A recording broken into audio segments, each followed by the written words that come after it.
আজি ভাৰতীয় জনতা পাৰ্টিৰ বিটিআৰ ইলেকশ্যনৰ সংকল্প পত্ৰ মাননীয় মুখ্যমন্ত্ৰী আৰু ৰাজ্যিক সভাপতি আৰু আমাৰ জ্যেষ্ঠ নেতাসকলে গুৱাহাটীত ৰিলিজ কৰিলে। সমান্তৰালভাৱে জিলাই জিলাই এই সংকল্প পত্ৰ আৰু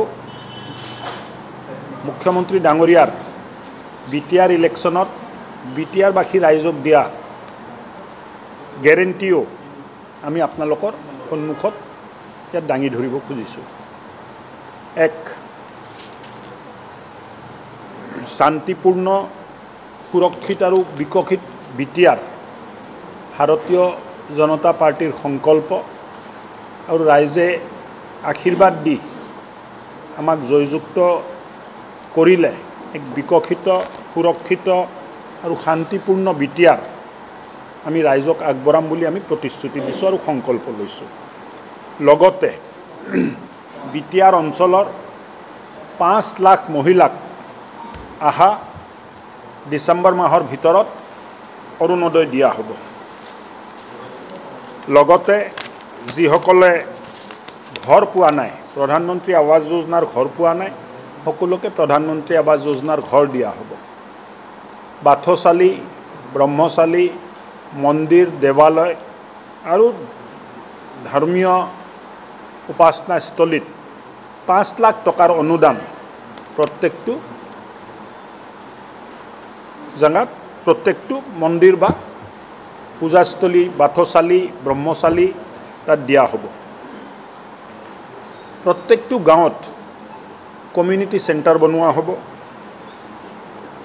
আৰু যোৱা 22 বছৰে নোহোৱা VCDC ইলেকশ্যন পাতাৰো সংকল্প ভাৰতীয় জনতা পাৰ্টিয়ে লৈছে। 100% জনগণ বিটিআৰত থকা জনগণক আয়ুষ্মান ভাৰত যিটো আঁচনি, হেল্থ ইঞ্চুৰেঞ্চ স্কিম যিটো আছে, এই দিয়া হ'ব।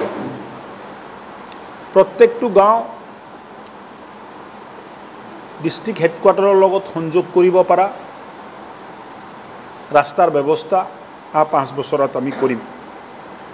আৰু বিটিআৰত স্পৰ্টছৰ যথেষ্ট সম্ভাৱনা আছে।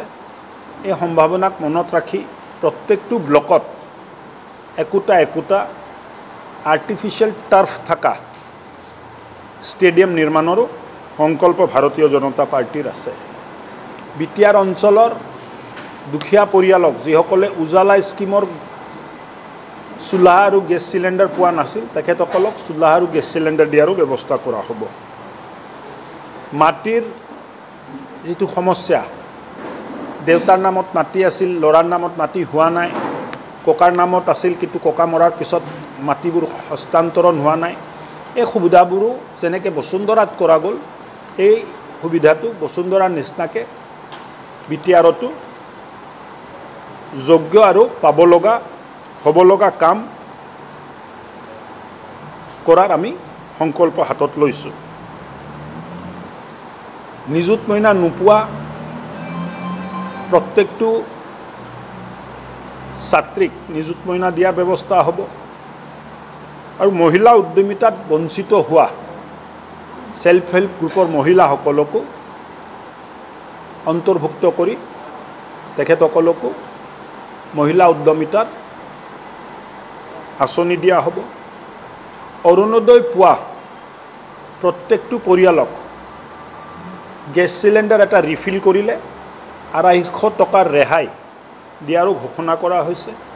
তাৰ উপৰিও বহুখিনি কথা মুখ্যমন্ত্ৰীৰ গেৰেণ্টিত আহিছে আৰু মই ভাবোঁ যে সকলোকে সমমৰ্যাদা, সম অধিকাৰ আৰু সম সুযোগ, ইকুৱেল অপৰচুনিটি, ইকুৱেল ষ্টেটাছ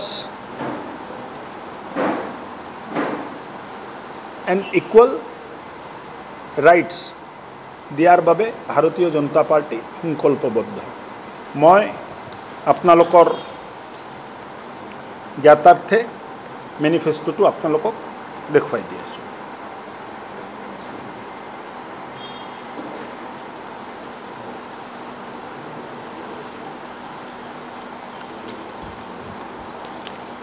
আৰু এইটো মুখ্যমন্ত্ৰী ডাঙৰীয়াৰ গ্যাৰেণ্টি।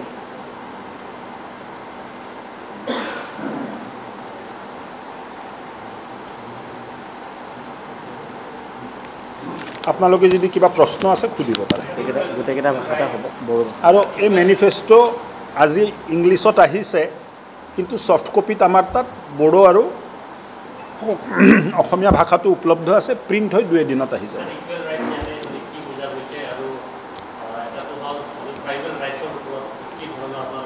ট্ৰাইবেল ৰাইটছটোৰ মানে কোনো ধৰণৰ ক্ষতি নকৰাকৈ যিখিনি দিব পৰা ব্যৱস্থা আছে, ধৰক ককাৰ নামত মাটিটো আছিলে, নাতিৰ নামত মাটিটো উঠিব লাগে, এই কামবিলাকো হোৱা নাই।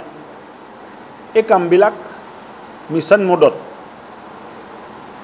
দেউতাৰ নামত মাটি আছিলে, দেউতা মৰিলে, ল'ৰা ছোৱালীৰ নামত মাটি হোৱা নাই, এই কামবোৰ কৰাৰ ব্যৱস্থা কৰিম। এইটো লেখা আছে, we are committed to ensuring all eligible citizen receive land patta by inheritance. Equal ৰাইটৰ অৰ্থ ইয়ে নহয় যে নন এছ টি মানুহে এছ টিৰ ষ্টেটাছটো পাব নোৱাৰে না। এছ টিৰ যিটো বিশেষ অধিকাৰ, এই অধিকাৰটো সদায় থাকিব, আৰু এইটো থকাটো উচিত, আৰু এই থকাটো আমি বিচাৰিছোঁ।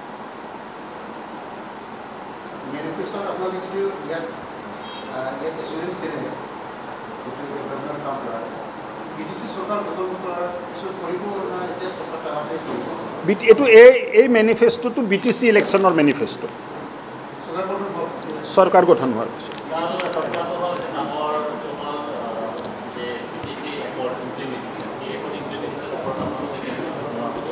একৰ্ড ইমপ্লিমেণ্টেশ্যনৰ ওপৰত এটা চেপ্টাৰে আছে, ইয়াৰ ভিতৰত আপোনালোকে চাব পাৰিব। মই থুলমূলকৈ ক'ব গ'লেতো মানে প্ৰায় 45 পেজৰ মেনিফেষ্টো আছে, চব কথাটোতে মানে প্ৰেছ মিটত ক'ব নোৱাৰি। আপোনালোকে অধ্যয়ন কৰক, কিবা যদি ইয়াৰ ওপৰত আপোনালোকৰ সুধিব লগা থাকে সুধিব, আৰু পৰামৰ্শ থাকিলে পৰামৰ্শও দিব।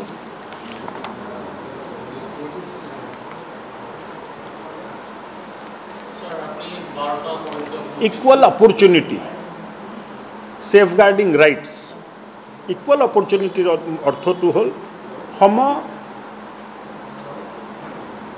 কি বুলি ক'বা, এইটো মানে সুযোগ, সমসুযোগ।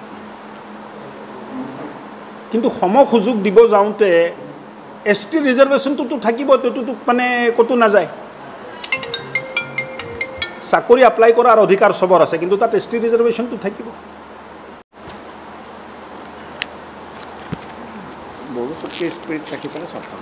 আৰু বড়ো চুক্তিক সন্মানে যিখিনি এতিয়ালৈ হোৱা নাই, সেইটো পূৰ্ণ কৰাৰ সংকল্প আমি লৈছোঁ।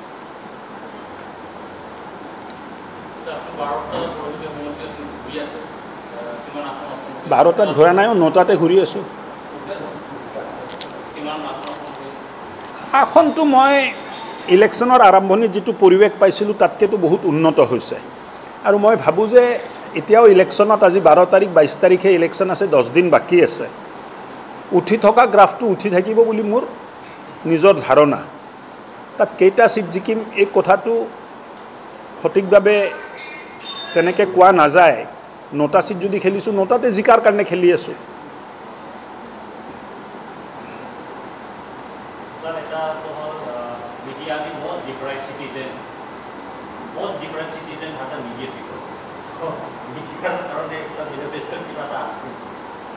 Most deprived? Citizens in the country are the media people. Okay.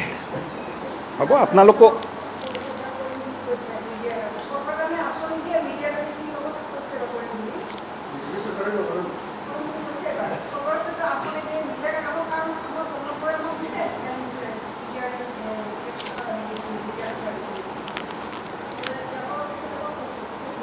এই পৰামৰ্শসমূহ উচিত জেগাত মানে দাঙি ধৰিম দিয়ক। হ'ব।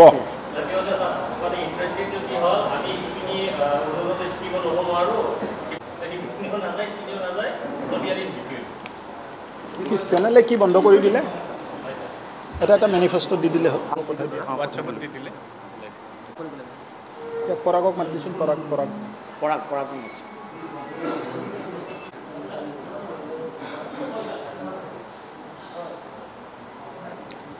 পৰাগ